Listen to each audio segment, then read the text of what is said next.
They say the ocean is a symbol of absolute freedom, but they have never been trapped inside the rotting wooden docks of our elite yacht club. This historic marina on the bleak coast of England, surrounded by jagged cliffs and a relentless gray sea, has become my personal, waterlogged prison. Every single day here begins with the same suffocating routine. The rhythmic, agonizing clang of a metal halyard striking against an aluminum mast in the distance cuts through the heavy fog, acting as a grim metronome for my daily torment. Clang, clang, clang. The sound vibrates through the damp air and crashes into my skull, a constant reminder that my life no longer belongs to me. I stand on the sweeping teak deck of a multi-million-dollar racing yacht, my fingers raw and stiff from the biting coastal chill. In the polished chrome fixtures and the dark rain-slicked windows of the deck house, I catch glimpses of my own pathetic reflection. A miniature 19-year-old girl with a mass of unruly, tangled, curly red hair that refuses to stay pinned back, wearing a thin, worn-out wetsuit that barely keeps the freezing wind from piercing my bones. My hands are calloused, and my muscles ache with a deep, permanent fatigue from hours of back-breaking labor. I look at myself and can barely remember the Maisie Green who used to dream of the open sea. Now, I am just a ghost haunting this vessel, a helpless captive to the iron will of the woman who commands this ship and everything on it, Eleanor Vance. The mere mention of her name sends a cold dread running through the entire marina. She is 30 years old, possessing a terrifyingly regal, untouchable beauty that looks as though it were forged from the very ice of the North Sea. She is a tall, striking brunette, her sharp, sculpted jawline matched only by the piercing, deadly calm of her slate-gray eyes. She wears a flawless, stark white storm suit that looks blinding against the bleak, overcast sky, never showing a single speck of dirt or wear. Eleanor appears on deck completely without warning, stepping out from the wheelhouse like an apex predator, her freezing gaze locking onto me instantly, pinning me to the deck before she even speaks a word. She rules this yacht like a heartless, absolute tyrant. My existence has been reduced to a grueling, unending marathon of survival on an isolated vessel. Eleanor thinks nothing of locking me on board for hours on end, while the yacht sways violently against the wooden pylons of the dock. Long after the other crews have retreated to the warmth of the clubhouse on the shore, she keeps me trapped on the deck, forcing me to manually scrub the salt-encrusted teak until my knees bleed, or crawl through the narrow, suffocating spaces below deck to inspect every inch of the complex rigging. When my strength fails, and I collapse against the safety lines, gasping for air in the freezing spray, she doesn't offer a hand. She simply stands there, tapping her heavy deck boots against the wood, pointing coldly toward the bow to demand I start the entire inspection over again, pull the lines, check the shackles, secure the halyards, again and again. In her world, there is no room for error, no mercy, and absolutely no personal boundaries. A week ago, as the first signs of a massive dark weather system began to bruise the horizon, she walked into the crew quarters, held out her hand, and silently waited. My phone vanished into her pocket before I could even utter a protest. She offered no explanation, no shouts, and no apologies. Her low, authoritative, yet terrifyingly smooth voice cut through the damp cabin like a blade.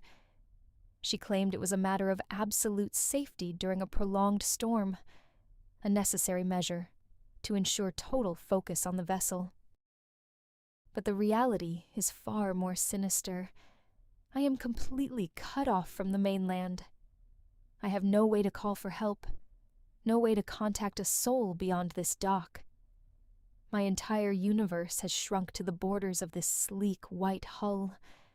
The deafening roar of the gray ocean, and the heavy, unyielding footsteps of Eleanor Vance patrolling the deck above me.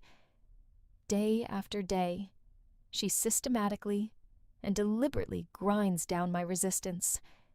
The moment my grip slips on a wet sheet, or a knot isn't tied to her impossible standards, her gray eyes flash with a dangerous, razor-sharp intensity.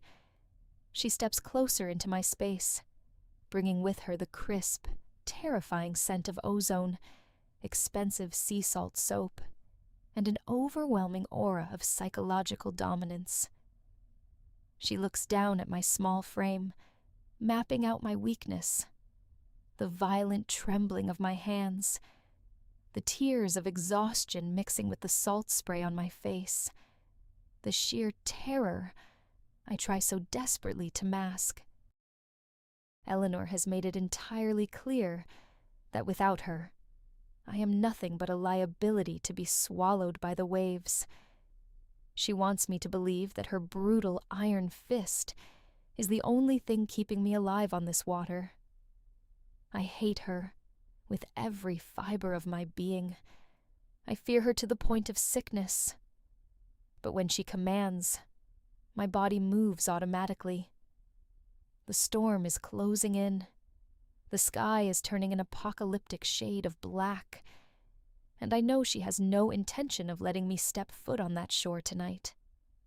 I am locked in her floating cage, bound to the rhythm of her commands, and the freezing gray depths stretching out right beside us.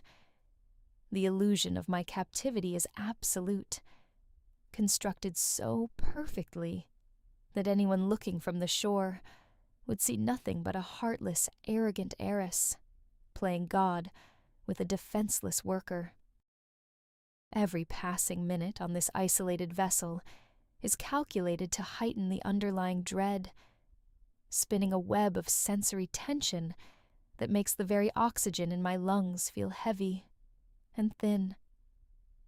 The comforting, familiar background hum of the marina has completely vanished, replaced by an unforgiving, hostile soundscape that signals my utter helplessness. The deafening, relentless roar of the crashing surf batters the hull, a violent reminder of the dark, chaotic forces churning just inches beneath my feet. High above, the tall aluminum masts groan and creak against the strain of the rising tide, producing a high-pitched, metallic shriek that sounds like a chorus of dying birds. The wind rises to a sharp, mournful whistle, slicing through the thick steel wire ropes and complex rigging, a ghost shouting warnings into the bleak coastal twilight. And driving through this chaotic symphony of nature are the unmistakable, heavy footsteps of Eleanor Vance. Thud, thud, thud. Her heavy deck boots strike the rain-slicked teak wood with absolute, unwavering precision as she paces the deck directly above me. The solid thud of her steps vibrates straight through the ceiling of the deck house, echoing inside my skull like a second heartbeat, a psychological weight that guarantees I cannot forget her presence for even a single second. I am completely spent, my small body shivering violently within my soaked, thin wetsuit as I fight to secure a heavy mooring line against the biting gales. My vision blurs from a mix of freezing salt spray and burning tears of pure exhaustion. Suddenly, the yacht takes a violent lurch into a deep trough between the waves. I lose my footing on the slippery deck, my hand slipping violently along a jagged, frayed strand of a metallic wire tross. A sharp, stinging pain shoots up my arm as the metal slices deep into the palm of my bare, freezing hand. I gasp, collapsing against the wooden cabin structure, cradling my bleeding hand against my chest as the dark crimson drops stain the clean white fiberglass. Sound. The sudden, heavy thud of footsteps, stopping abruptly nearby. The clicking of her boots stops. The freezing wind seems to drop for a fraction of a second, creating a vacuum of terrifying silence, where the only sound left is the frantic, ragged stutter of my own shallow breathing. I keep my head bowed, staring at the blood dripping onto the deck, too terrified to move. Then, her massive shadow falls over my trembling form, blocking out what little remains of the gray evening light. The distinct, intoxicating scent of Eleanor closes the distance before she even speaks. A sharp, crisp mixture of fresh ozone, high-end sea salt soap, and the intimidating aura of absolute authority. Without uttering a single word of comfort, Eleanor steps closer, entirely erasing the space between us, until she is standing directly behind my shaking back. A violent tremor ripples down my spine as her presence envelops me.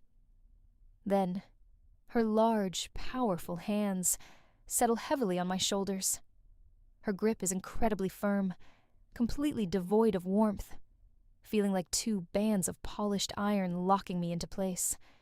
Her strong fingers press deliberately into the tight, defensive knots of my collarbones. A silent, heavy command for me to cease my trembling and submit entirely to her shadow. She remains silent, her movements agonizingly deliberate. Slowly, she sinks down to her knees right behind me, the heavy, structured fabric of her immaculate white storm suit rustling softly against the wet teak boards, like a gathering storm. Her freezing hands slide down my arms, tracing the line of my trembling muscles, before wrapping around my wrists. I let out a soft, involuntary whimper as she pulls my injured hand away from my chest. From her utility belt, she pulls out a pair of heavy, professional leather yachting gloves, thick, dark, and smelling intensely of salt and raw leather. Her touch is deceptively calm, almost methodical in its execution, yet vibrating with an undercurrent of unyielding dominance. She slides my small, bleeding hand into the stiff leather, the rough interior scratching against my raw skin. One by one, she wraps the thick, heavy leather straps around my wrists. She pulls the bindings taut, tightening them with a firm, merciless tug that digs deep into my skin, before slamming the heavy Velcro fasteners down to the absolute limit. Snap. Snap. She fixes them so tightly that there is not a single millimeter of slack left, effectively locking my hands into a pair of custom-made shackles, binding my flesh to the heavy machinery of her ship. It is borderline painful, a physical manifestation of her control over my body. As she fastens the final strap, ensuring my hands are completely encased in her leather bindings, she leans forward. The sudden, hot contrast of her breath hits the frozen skin of my neck, a sharp paradox to the icy chill of her hands. Her sharp, aristocratic jawline rests almost against my shoulder, her dark hair brushing against my cheek like a silk web.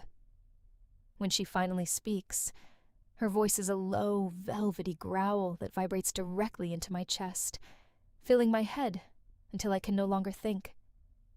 "The sea does not forgive weakness, Maisie," she whispers, her tone dangerously calm, carrying a cold certainty that freezes the blood in my veins.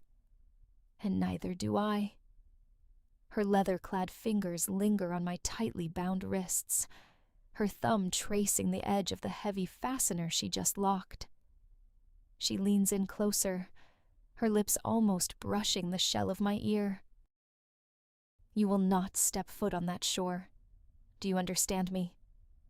You will stay right here on this deck under my command, until I am absolutely certain that you have learned to listen to my voice.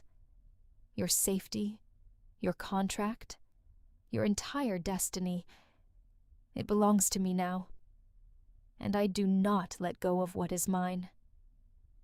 The psychological weight of her words crashes down on me, heavier than the dark waves slamming against the hull. The trap is completely closed, and the tight leather gloves around my wrists feel like permanent iron cuffs, anchoring me to the dark, shifting currents of Eleanor Vance's absolute will. The heavy stillness of the midnight hours is entirely different from the daytime chaos. The deafening roar of the open sea outside feels slightly muffled within the thick fiberglass hull, but the underlying tension is sharper, colder, and far more dangerous. The constant, agonizing thud of Eleanor's deck boots above has finally stopped, leaving behind a terrifying vacuum of silence that makes the frantic beating of my own heart sound like a war drum. I creep down the narrow, dimly lit companionway toward the master cabin, my bare feet freezing against the cold teak floor. The violent swaying of the vessel threatens to throw me against the bulkheads with every wave, but the raw, unfiltered fury burning in my chest pushes me forward. I am done being the submissive, terrified girl trapped in her floating cage. Tonight, I take my life back. I reach the heavy, polished teak door of Eleanor's private quarters. Holding my breath, I slowly turn the cold brass handle. The door gives way with a faint, almost imperceptible click, and I slip into the darkness of her sanctuary. The space smells intensely of her, crisp ozone, expensive sea salt soap, and old, heavy leather. It is the scent of the woman who has spent weeks grinding down my spirit, the scent of my absolute tormentor. I navigate through the shadows toward the massive steel safe built into the lower bulkhead. This is where she locks away the secrets of her voyages, where she keeps my life out of reach. I extend my trembling hands, wrapped in the stiff leather of the yachting gloves she forced upon me, and grasp the heavy lock mechanism. With a sharp, piercing screech of unlubricated metal, the heavy door swings open. Sound. The loud, jarring creak of a heavy metal door. I freeze, staring back out into the pitch-black corridor, but the heavy sigh of the ocean quickly swallows the sound. My fingers scramble through the contents until I find my folder, my passport, and my official employment documents. But as I pull them toward me, my glove brushes against a thick stack of loose legal documents, resting right beside them. My eyes adjust to the gloom, scanning the bold lettering across the top pages. Court orders, litigation, writ of seizure. It is an official asset forfeiture decree. Eleanor Vance didn't just strip me of my phone and lock me on this boat to secure a racing victory. Her precious yacht is under an active federal court injunction, targeted for immediate impoundment. She is a fraud. Before the shock can even fully register, a sudden, blinding flash of light erupts across the entire cabin. The overhead halogen strips turn on, exposing my theft in a single, cruel instant. I whip around, my back slamming against the desk, my posture immediately turning rigid. Eleanor is standing perfectly framed by the open doorway. She is immaculate, even in the middle of a midnight gale, still wearing her structured white storm suit, her dark hair pulled back into that flawless, untouchable style. Her piercing slate-gray eyes lock onto the legal papers clutched in my leather gloves, but her face remains a mask of unreadable, frozen calm. In that exact fraction of a second, the submissive, fragile facade I wore for weeks completely shatters. My gaze turns cold, hard, and utterly unyielding. "You're a hypocrite," I spit out, my voice cutting through the cabin like a blade, dripping with absolute contempt. I take a confident step toward her, thrusting the court orders forward. "You never cared about the sea, and you certainly never cared about my training. You locked me on this boat, took my phone, and isolated me from the world for weeks because you're a bankrupt criminal. You kept me here to ensure I wouldn't find out your precious racing legacy is dead, and you hid me away so you wouldn't have to pay my wages when the authorities take this ship. You're pathetic, Eleanor. You envy the fact that my life isn't a debt-ridden lie, and you wanted to drag me down into the abyss with you." I brace myself for her anger, expecting her to rip the papers away, or lock me in the hold forever. But she doesn't move a single muscle. The silence stretches between us, suffocating and heavy, as the yacht rolls violently against the tide. Eleanor simply steps forward, her boots clicking softly against the floor as she closes the distance, bringing that chilling scent of sea salt back into my space. She doesn't look angry.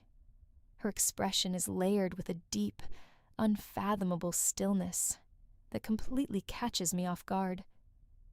Without a word, she reaches out and calmly takes the legal folder from my tightly clutched, angry hands. Her cold fingers do not linger. She places the documents back on the desk, her long fingers tapping the edge of the paper, and slowly, deliberately, flips the page over, exposing the hidden corporate registration on the back and the dark, terrifying reality underlying everything I thought I knew. The corporate records and seized shipping manifests on the back of that document don't just shift the narrative. They completely obliterate my entire reality, breaking it into 1,000 jagged fragments.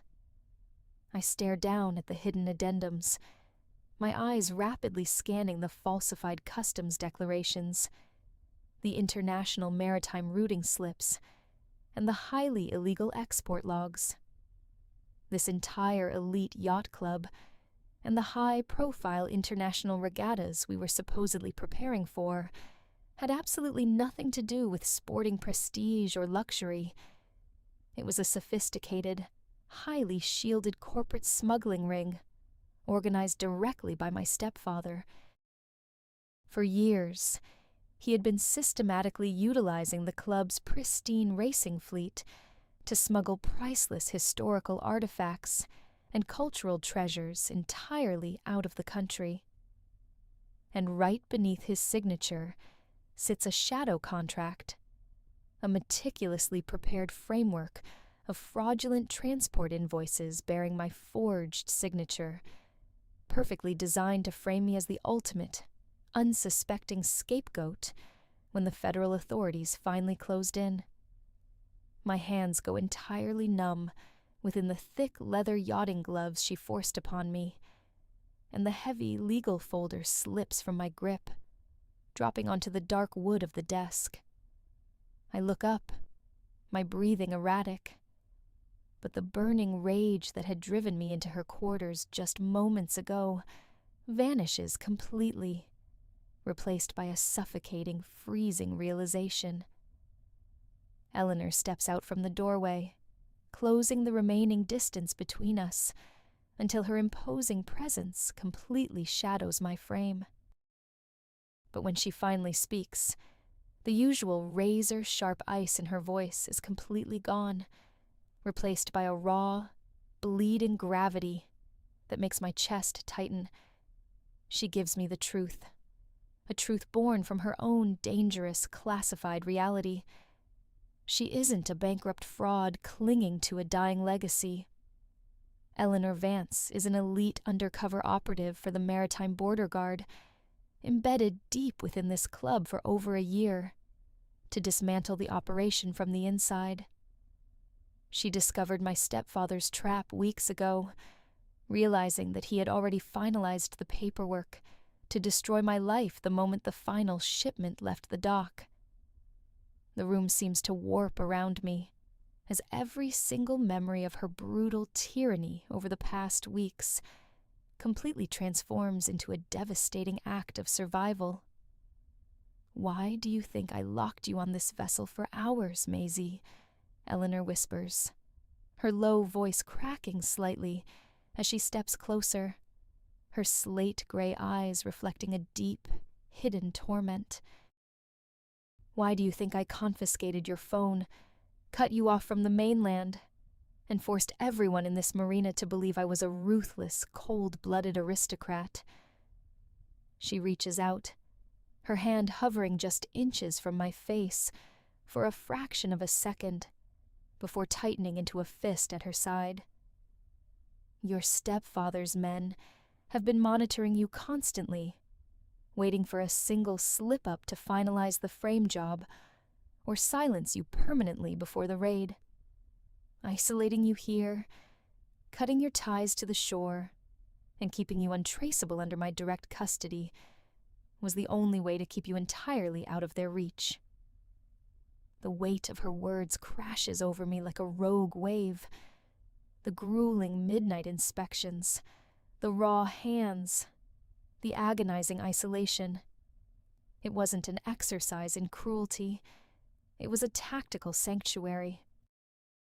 By forcing me into her floating cage and absorbing my absolute hatred, Eleanor was actively shielding me from an international syndicate, intentionally drawing their suspicion onto herself to keep me breathing. "I couldn't let them destroy you," she murmurs, her sharp, aristocratic jawline softening into an expression of desperate, protective devotion. "From the very first day you stepped onto these docks, with your wild, unyielding spirit and those fierce, beautiful eyes, I knew I was completely lost to you. I have loved you in absolute, agonizing silence from that exact moment, and I swore to protect you from the dark, even if it meant you would despise my name until the very end." I stand there, paralyzed, looking at the woman I thought was my captor, realizing she has been my only shield against the abyss. Beyond the massive panoramic glass window of the master cabin, the North Sea completely erupts into violent, unforgiving chaos. Sound. The sudden, deafening crash of a massive wave slamming directly against the hull. Towering dark walls of water strike the vessel with terrifying force, sending violent tremors running through the entire teak floor beneath our feet. The blinding flashes of lightning expose the apocalyptic turbulence of the dark waters outside. But within the heavy walls of the cabin, the suffocating atmosphere of fear and resentment that held me captive for weeks completely dissolves into nothingness. Every single drop of my bitter anger, my deep-seated fury, and my stubborn defiance instantly evaporates, replaced by a staggering, overwhelming wave of profound realization. I look at Eleanor Vance, and the image of the cruel, heartless tyrant is permanently shattered. Standing before me is a fiercely devoted protector, a woman who deliberately placed her entire career, her safety, and her life directly on the line, to act as an unyielding shield between me and an international syndicate. She forced me to hate her, enduring my silent contempt day after day, simply to keep me breathing.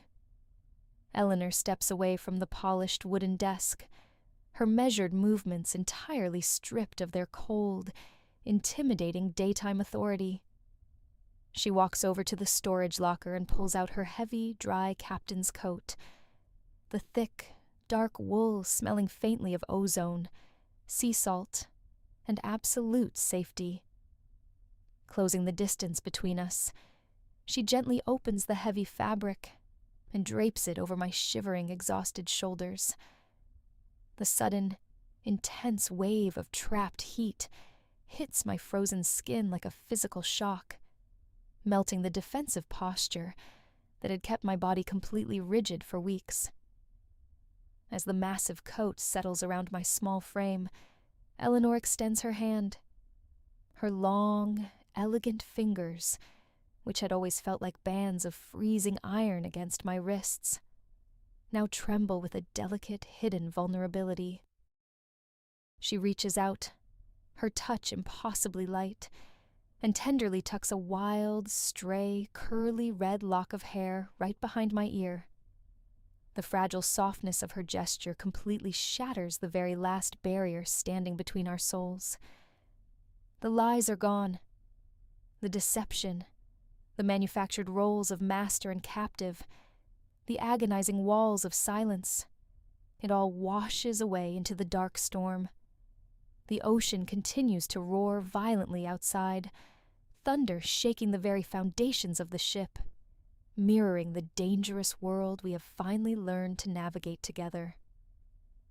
Eleanor looks down at me, her sharp, aristocratic features completely exposed and softened in the dim light of the cabin.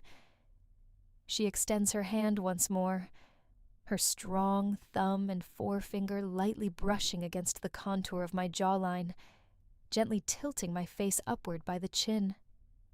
My wide, tear-filled eyes are forced to lock directly onto the intense, unwavering devotion burning within her slate-gray gaze.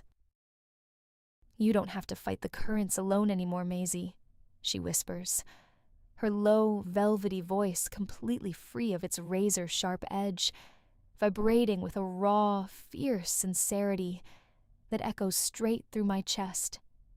The storm cannot touch you here. I have you. Under the deafening, rhythmic symphony of the rain, battering the thick glass, she leans in.